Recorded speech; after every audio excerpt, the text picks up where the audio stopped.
Selamat siang, perkenalkan nama saya Diana Ratna, saya mahasiswa Alih Kredit Kebidanan Kusuma Usada Surakarta dengan nomor induk mahasiswa AB242010 akan melakukan ujian OSJA tentang deteksi dini autis menggunakan CHART.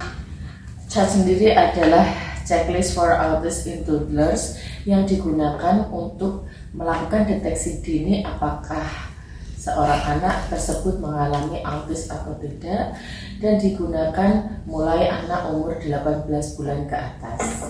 Berikut ini videonya. Selamat siang, perkenalkan nama saya Bidan Diana. Saya bidan yang bertugas di sini, di mana di sini kami bertugas untuk melakukan deteksi dini kepada anak-anak. Begitu ya. Ini sebelumnya dengan Ibu siapa? Ibu Sela. Ibu Sela dengan anak Akila. Akila, umurnya 20 bulan ya. Iya. Catatannya 20 bulan ya. Ya. Ini ada keluhan apa ya yang bisa kami bantu? Ada keluhan apa ini? Anak saya itu belum berani memanjat. Lalu kalau diajak belajar gitu kadang kurang fokus. Oh gitu ya. Iya. Oke ya. Ya. Jadi begini ya Ibu, di sini kami akan melakukan deteksi dini autis dengan menggunakan checklist CHART gitu ya. Iya. Sebelumnya nanti saya persiapkan dulu, yaitu checklistnya ini yang sudah saya siapkan. Kemudian juga ada alat tulis, ada beberapa nanti barang-barang yang saya gunakan untuk melakukan deteksi, untuk mengecek gitu ya. Gitu.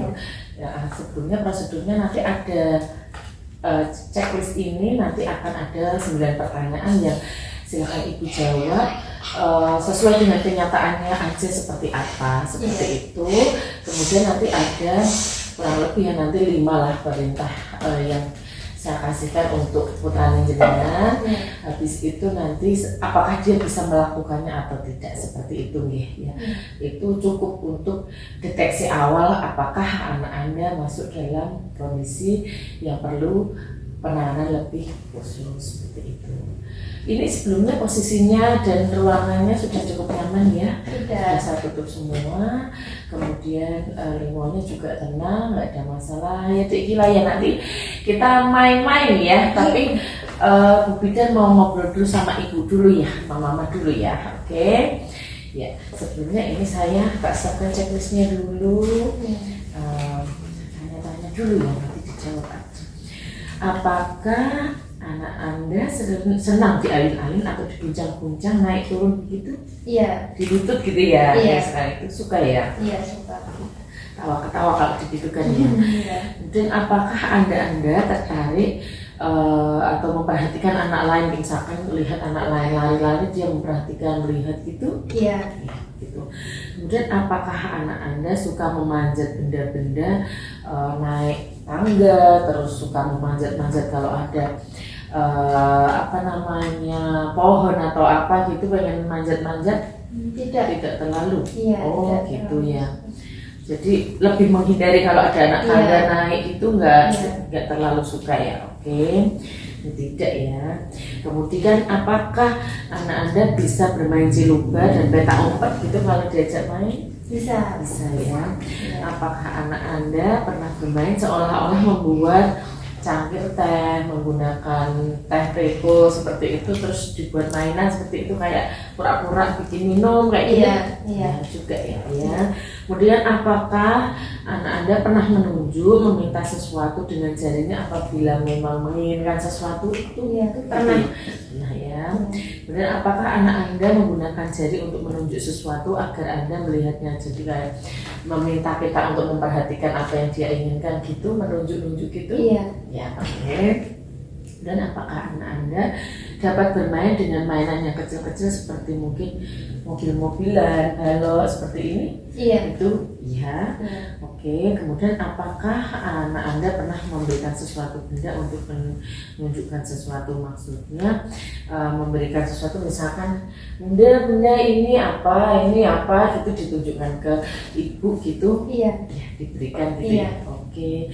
Dan 9 pertanyaan tadi ada satu ya, permasalahannya yang ini tadi adalah tidak berani manjat ya. Oke. Ada lagi nanti ini saya coba. Tidak gila, Oh ya, ini namanya Dik Gila ya? Oh ya, itu satu pertanyaan sudah dijawab sama Dik Gila kalau ada kontak mata ketika dipanggil. Iya. Jawab ya, iya. Terus yang kedua ini, ini gimana ya? Ini apa ya ini? Ini apa ini? Bunga. Oh bunga, bunga ya, ini bunga ya. Bunga warna putih. Oh bunga warna putih. Kalau ini apa ini? Ini apa ini? Ponsel. Ponsel ya, ponsel, tahu ponsel ya, tahu ponsel ternyata.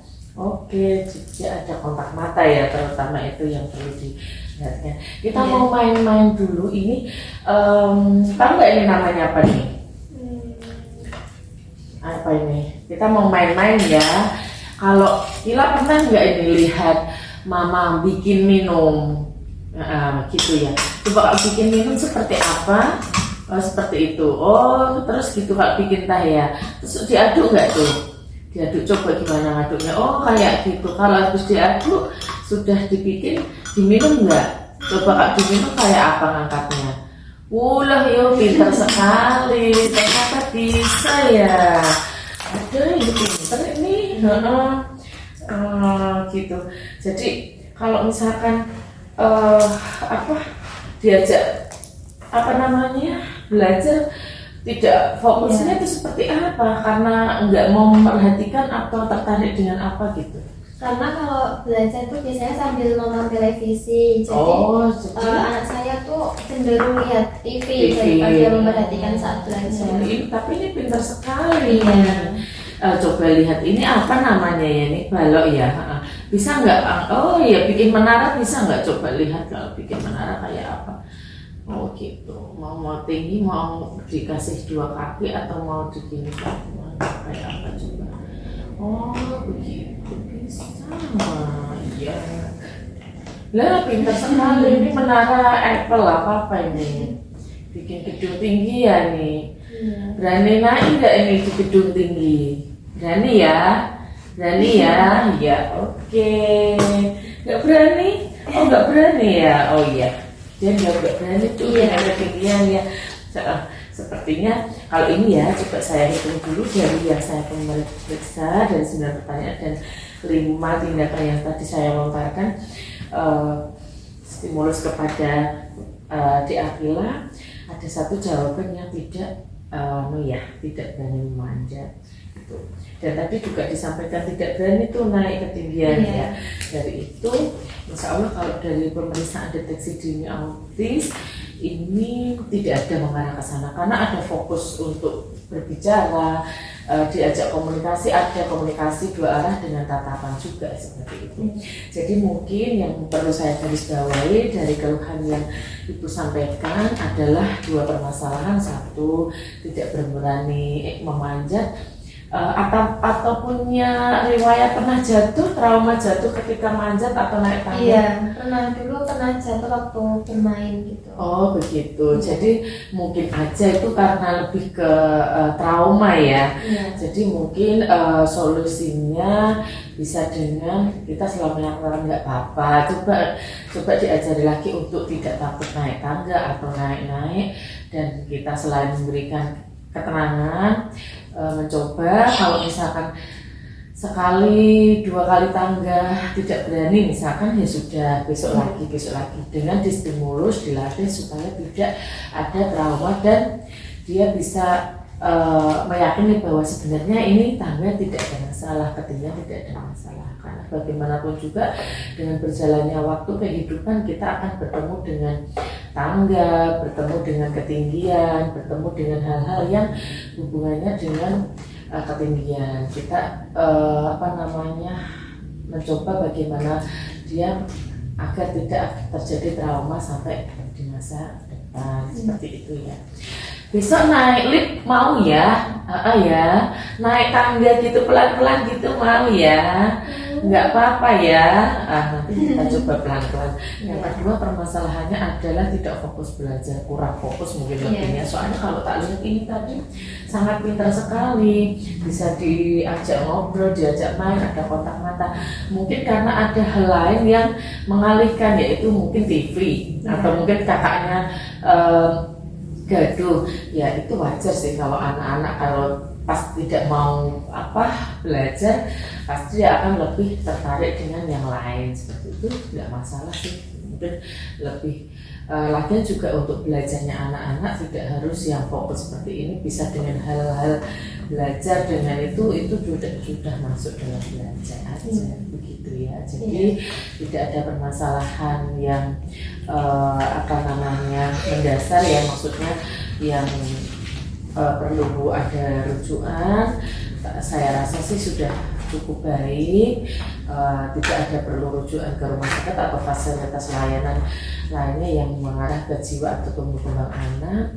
Mungkin cukup dievaluasi, dilihat nanti untuk 3 bulan ke depan, kalau memang berjalannya waktu ada keluhan silahkan datang lagi begitu aja. Mungkin ada yang ditanyakan? Sudah cukup. Dek Mila mau ya besok kita jalan-jalan naik tangga, naik lift gitu ya, lihat dari tinggi bagus gitu ya.